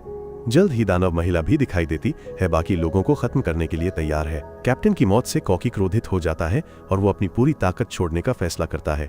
वो कुछ ऐसा अनलॉक करता है जिसे सीमा को तोड़ना कहा जाता है और राक्षसों को काटना शुरू कर देता है, जैसे कि वो फ्रूट निंजा खेल रहा हो। गिल्ड के कार्यालय मेनेंडो समूह को बचाने की याचना करता है क्योंकि वे भी उसके दोस्त हैं। हालांकि मैंने ठंडे दिल से जवाब दिया कि वे मेरे दोस्त नहीं, हैम्बल की केवल एक ही शहर के अजनबी हैं। इस बीच कॉकी ने दानव पर एक शक्तिशाली हमला किया जिसने खुद को एक ढाल से बचाया। कॉकी गुस्से से फट पड़ा, बाधाओं को तोड़ने और उसे मिटाने के लिए तैयार हो गया, लेकिन जब उसका हाथ टूट गया तो वो अचानक रुक गया जिसमें उसके प्यारे की तस्वीर थी। उस विचलन की कीमत उसे चुकानी पड़ी जब एक राक्षस जमीन से ऊपर उठा और कॉकी को हवा में उड़ा दिया। दूसरी ओर एंडो घुटनों पर पड़ा था। उसने अपने दोस्त को बचाने के लिए गिड़गिड़ाया। इस बार अन्य लड़कियों ने भी मुझसे उन्हें बचाने के लिए विनती की और हम सभी को एक साथ जाने के लिए कहा। सम्मोहन के तहत काओरी का माना लगभग समाप्त हो गया था और वो अपने घायल दोस्तों को ठीक नहीं कर सकती थी। शिजुको ही एकमात्र ऐसी थी जो स्थिर रही और उसने एक राक्षस से लड़ने के लिए दौड़ लगाई, लेकिन उसे इतनी बुरी तरह से मारा गया कि वो खून की उल्टी करने लगी। काओरी उसके पास दौड़ी और वादा किया कि कुछ भी हो जाए वो उसे कभी अकेला नहीं छोड़ेगी। फिर उन्होंने हाथ पकड़ा और प्रार्थना की, क्योंकि 2 विशाल राक्षस उन्हें खत्म करने के लिए आए थे। लेकिन जैसे ही सारी उम्मीद खत्म होती दिख रही थी, लोहे की एक विशाल छड़ दोनों राक्षसों को चीर गई, उन्हें तुरंत मार डाला। जैसे ही हर कोई राहत की सांस ले रहा था, मेरा एक शानदार प्रवेश हुआ जिससे काओरी पूरी तरह से अवाक रह गई। एक पल की फ्लैशबैक में मैं और मेरी टीम सम्मोहन के माध्यम से एंडो का पीछा कर रहे थे। हम अपनी पूरी गति से भाग रहे थे, लेकिन हम जानते थे कि समय तेजी से बीत रहा है। यही कारण है कि मैं अचानक रुक गया और अपने विशाल उपकरणों में से एक को निकाला। इसकी मदद से मैंने जमीन को ड्रिल करना शुरू कर दिया, जैसे कि मैं वहां तेल की तलाश कर रहा था। जब छेद काफी बड़ा हो गया तो मैंने बस कूद गया। उसके बाद अन्य लड़कियां भी थीं। मैं सीधे उस दुष्ट महिला के तल पर उतरा जिसने अपने साथियों को दीवार से लगा दिया था। जैसे ही मैंने 2 राक्षसों को मार डाला, काओरी ने तुरंत मुझे पहचान लिया और चौंक गई, जबकि शिजुको को विश्वास नहीं हो रहा था कि ये वही हाजिमे है जिसे वे जानते थे। किसी ने मुझे शुरू में नहीं पहचाना क्योंकि मेरा रूप पूरी तरह से बदल गया था और मेरा धातु हाथ था, लेकिन जब काओरी ने मेरा नाम पुकारा तो वे अवाक रह गए। टीम का बाकी हिस्सा जल्द ही आ जाएगा। मैंने बाकी लोगों को सभी की रक्षा करने का निर्देश दिया, जबकि मैंने अकेले अंतिम बॉस से निपटा। मैं सीधे दुष्ट से मिला और उसे चेतावनी दी कि अगर वो मरना नहीं चाहती तो उसे चले जाना चाहिए। लेकिन ये दुष्ट भी एक जिद्दी बिल्ली की तरह जिद्दी थी और लड़ने का फैसला किया। इसलिए मैंने शांति से अपनी वृत्ति की जादुई शक्ति को सक्रिय किया और अपने रास्ते में आने वाले सभी अदृश्य राक्षसों को पूरी सटीकता के साथ मारना शुरू कर दिया। काओरी मुझे अपने घर के आंगन से कचरा साफ करने की तरह दुश्मनों को खत्म करते देख डर गई। मैंने एक एक करके उन प्राणियों को खत्म करने के लिए प्रकाश और अपनी जादुई क्षमताओं का इस्तेमाल किया। दुष्ट घबरा गई और एक विशालकाय गंदी गेंडा को मुझ पर हमला करने के लिए भेजा, लेकिन मैंने उसके हमले को उस महिला की ओर मोड़ दिया जिससे वो घायल हो गई। फिर मैंने गेंडा और परेशान गेंडा दोनों को खत्म कर दिया, जिससे दुष्ट कमजोर और क्रोधित हो गया। जैसे ही लड़ाई तेज हुई, कोकी ने खुद से पूछा कि ये अविश्वसनीय रूप से शक्तिशाली और सुंदर लड़का कौन है। एंडो ने उससे कहा कि ये मैं हूं, लेकिन कोकी ने विश्वास करने से इनकार कर दिया। एक हिगामा नाम का राक्षस एंडो की शर्ट के कॉलर को पकड़ता है, ये कहते हुए कि मैं मर चुका हूं और वापस नहीं आ सकता। किसी कारण से आपका सहपाठी जीवित रहने पर वो बहुत गुस्से में लगता है। दुष्ट महिला ने हार मानने से इनकार कर दिया और राक्षसों को बुलाया, लेकिन मेरे समूह ने जल्दी से उन्हें पीछे धकेल दिया। यू ने कुछ राक्षसों को निगलने के लिए एक ब्लैक होल बनाया। शेया अपनी छड़ी का उपयोग करके एक दुश्मन से दूसरे दुश्मन को कुचल देती है, जैसे कि वो थोर हो, और टियो पूरी तरह से इन शक्तिहीन जीवों को फाड़ने के लिए उग्र हो जाती है। अचानक एक विशाल सांप शिजुको की ओर झपटा, इसलिए मैंने उसकी ओर एक तलवार फेंकी। उसने तुरंत इसका इस्तेमाल सांप पर किया और उसे केले की तरह काट दिया। शिजुको इस साधारण दिखने वाली तलवार की गति और प्रभावशीलता से हैरान थी। दूसरी ओर दुष्ट महिला ने मुझसे पूछा कि मैं वास्तव में कौन हूं, लेकिन इससे पहले कि मैं जवाब दे पाता उसने मेरे सिर पर एक चट्टान खटखटा दी। मायू चिल्लाया, पिता, और काओरी ये सुनकर सदमे में थी। ये सोचकर कि अंततः लीड को मार दिया गया है। दुष्ट महिला भागने की कोशिश करती है, लेकिन मैं संयोग से मलबे के ढेर से एक लोहे की छड़ फेंकता हूं, उसे रोकता हूं। वो समझ नहीं पा रही है कि मैं अपने उच्च स्तरीय जादू को कैसे तोड़ सकता हूं और खुद से पूछती है कि क्या मैं वास्तव में इंसान हूं। मैंने उससे सीधे कहा, नहीं, अब और नहीं। फिर मैंने उसके दोनों पैरों में गोली मार दी, उसे नीचे गिरा दिया और उससे उसके इरादे बताने के लिए कहा। दुष्ट महिला ने मना कर दिया और घमंड से कहा कि उसका मालिक अंततः आएगा और मुझे मार डालेगा। लेकिन मुझे इसकी बिल्कुल भी परवाह नहीं थी और मैंने ये कहने की हिम्मत की कि अगर मुझे ऐसा करना पड़ा तो मैं भगवान से भी लड़ूंगा। फिर मैंने दुष्ट महिला को खत्म करने के लिए अपनी बंदूक निकाल ली। कोकी ने मुझे रोकने की कोशिश किया, कहते हुए कि दुष्ट महिला ने आत्मरक्षा की क्षमता खो दी थी, लेकिन एक निर्भीक हाजिमे ने उसे गला घोंट दिया, उसके दयनीय जीवन को समाप्त कर दिया। उसके बाद बचे हुए लोगों ने पवित्र जल का उपयोग करके ठीक होने की कोशिश की। इस बाकी लड़कियों ने घायलों की देखभाल की। यू और मेरे बीच एक रोमांटिक पल था, लेकिन शेया ने उन्हें बाधित कर दिया, या याद दिलाते हुए कि वे निजी कमरे में नहीं है। काओरी फिर मेरे पास आई और मुझे जीवित देखकर खुशी व्यक्त की। उस दिन मुझे मेव में नहीं बचा पाने के लिए वो रो पड़ी और माफी मांगी। काओरी ने फिर मुझे कसकर गले लगा लिया, जिससे बाकी सभी लड़कियां उसे ईर्ष्या से देख रही थीं। स्पष्ट रूप से वे इस नई नर्स से ईर्ष्या कर रही थीं। समूह के ठीक होने के बाद वे मेव से बाहर निकले और कोकी गुस्से में मुझसे भिड़ गया, कहते हुए कि मुझे दुष्ट महिला को नहीं मारना चाहिए था क्योंकि उसने आत्मसमर्पण कर दिया था। हालांकि मुझे परवाह नहीं थी क्योंकि वो मेरे लिए एक दुश्मन थी। मैंने ये भी उल्लेख किया कि कोकी इस बात से नाराज था कि उसे नायक नहीं बनाया गया था। मैंने उसे सीधे तौर पर याद दिलाया कि दुनिया कैसे काम करती है। या तो आप मारते हैं या एक राक्षस द्वारा बलात्कार किया जाता है। दया वो चीज नहीं है जो मैं अब बांट सकता हूं, और अगर कोकी बोलता रहा तो उसे भी ऐसा ही अंजाम भुगतना पड़ेगा। मैंने ये भी स्पष्ट कर दिया कि हम अब दोस्त नहीं हैं और मैं यहाँ केवल इसलिए आया हूँ क्योंकि मैं शिजुको को एक एहसान का कर्जदार था। अब जब काम पूरा हो गया है तो मैं उन्हें छोड़ दूंगा और उनके घृणित चेहरों को फिर कभी नहीं देखूंगा। शिजुको ने महसूस किया कि मैं कितना बदल गया था। काओरी अभी भी मानती थी कि मैं पहले की तरह ही इंसान था। इसके बाद समूह उस क्षेत्र से निकल गया केवल यह देखने के लिए कि गिल्ड लीडर एक विशाल सेना के साथ उनका इंतजार कर रहा था। पता चला कि गिल्ड लीडर को यह उम्मीद नहीं थी कि मैं राक्षस को हरा दूंगा, इसलिए उसने सेना को बुलाया। लेकिन अब वो खुद को एक गधे में बदल गया है। वह मुझसे माफी मांगता है। इस बीच काओरी ने हिम्मत जुटाई और सीधे मुझसे कहा कि वो हमारे साथ जाएगी। यूए ने जोर देकर कहा कि वो पकड़ नहीं पाएगी, लेकिन काओरी ने आश्वासन दिया कि वो ठीक हो जाएगी। फिर उसने अचानक घोषणा करके चीजों को और खराब कर दिया कि वो मुझसे प्यार करती है। मैंने सचमुच उससे कहा कि मैं किसी और से प्यार करता हूँ और उसकी भावनाओं का जवाब नहीं दे सकता। इससे काओरी को बहुत दुख हुआ, लेकिन वो अभी भी हमारे साथ जाने पर अड़ी रही, घोषणा करते हुए कि वो यात्रा के लिए तैयार थी। उसने यूए को चुनौती देकर और भी आगे बढ़ाया, कहते हुए कि वो यूए से ज्यादा मुझसे प्यार कर सकती है। सभी के आश्चर्य के बावजूद यूए ने चुनौती स्वीकार कर ली और उसे समूह में शामिल होने दिया। दोनों लड़कियां फिर एक दूसरे को ऐसे घूरने लगीं जैसे वे आगामी यूएफसी फाइट के लिए पोज दे रही हों। कुछ सेकंड बाद काओरी ने अचानक मेरी शर्ट खींच ली और पूछा कि म्यू मुझे बा क्यों बुलाती है और उसकी माँ कौन है। उसका मानना था कि मैंने अपने समूह की 3 लड़कियों में से एक को गर्भवती कर दिया है और वो एक खिलाड़ी बन गई थी। वो एक जुनून की तरह चिल्लाती रही, लेकिन सौभाग्य से शिजुको ने उसे पकड़ लिया और उसे दूर ले गई। जैसे ही रात हुई मैं चुपचाप बैरक के बाहर खड़ा था और शिजुको मुझसे बात करने आई। उसने वो तलवार वापस करने की कोशिश की जो मैंने उसे पहले दी थी, लेकिन मैंने उसे रखने के लिए कहा। मैंने खुलासा किया कि ये दुनिया के सबसे मजबूत तत्वों से बनी थी और किसी भी चीज को काट सकती थी। अगली सुबह काओरी ने एक भावुक विदाई दी और दूसरों के साथ गाड़ी में बैठ गई। वो मेरे बगल में बैठना चाहती थी, लेकिन दूसरों ने उसे बताया कि केवल यूए ही वहां बैठ सकता है। तभी छोटी म्यू ने एक शब्द कहा जिससे मैं लगभग नियंत्रण खो बैठा। मेरी कहानी यहीं समाप्त होती है। सुनिश्चित करें कि आपने सदस्यता ली है और सूचनाएं चालू की हैं। वीडियो देखने के लिए धन्यवाद और फिर मिलते हैं।